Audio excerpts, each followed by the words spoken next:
Kalau ingin mendapatkan Lailatul Qadar, hindari dua perkara. Jangan sibuk mencari tanda-tanda dan jangan sibuk mencari tanggal ganjil. Anda tidak akan dapat. Tapi sibukkan, hidupkan 10 malam terakhir Ramadan, pasti kita dapat. Ulama sudah memerinci tentang masalah tanda-tanda kalau malam itu Lailatul Qadar, baik sebelum, baik sedang atau sesudah. Di antara tanda-tanda Lailatul Qadar itu, di malam Lailatul Qadar tidak akan ada bulan, yang ada hanya bintang. Bahkan bintang-bintang yang di hari-hari biasa dalam setahun itu tidak kelihatan saking jauhnya, maka dia akan mendekat ke bumi sehingga ada ziyadatun nur, ada tambahan cahaya, dan itu diketahui bagi orang-orang yang di tengah lautan atau di tengah gurun pasir. Ini satu. Yang kedua, di malam itu tidak ada meteor satupun yang jatuh ke bumi. Karena fungsi meteor itu apa? Syuhuban lisyayatin, untuk melempar setan. Setannya saja tidak bergerak, macam mana ada meteor? Malam itu tidak akan Anda dapati meteor satupun yang jatuh satu dunia ini.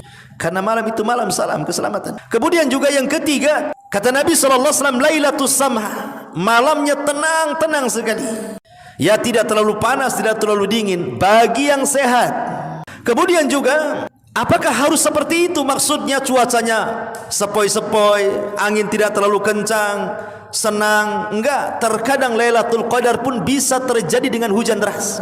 Itu pun tanda Lailatul Qadar. Kenapa? Karena Rasul pernah malamnya Lailatul Qadar, kemudian besoknya Rasul sujud, rupanya Rasul merasakan di dahinya at-tinu wal mah.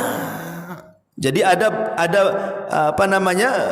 air dan tanah yang menempel di dahi. Maknanya malamnya hujan. Sehingga tidak mesti cerah gitu cuaca Lailatul Qadar. Bisa saja terjadi hujan deras malam itu Lailatul Qadar. Tapi walaupun hujan deras tidak membahayakan. Tidak ada angin kencang, ya hujan-hujan gitu saja. Karena hujan itu salah satu tanda turunnya rahmat, turunnya para malaikat itu saat hujan. Makanya doa sewaktu hujan itu mustajab. Dan itu sebagai tanda-tanda Lailatul Qadar. Tetapi tanda-tanda yang paling jelas Lailatul Qadar itu justru setelah Lailatul Qadar lewat dari kita. Kapan itu? Di pagi hari.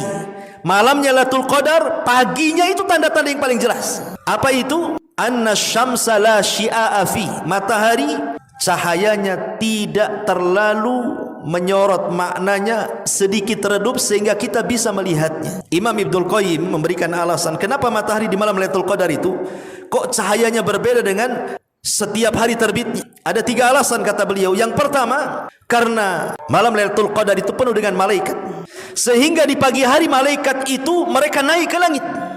Dan malaikat itu tercipta dari nur cahaya, dan cahayanya inilah yang menghalangi cahaya matahari, sehingga cahaya matahari ke bumi terhalang dengan cahaya malaikat, makanya agak redup.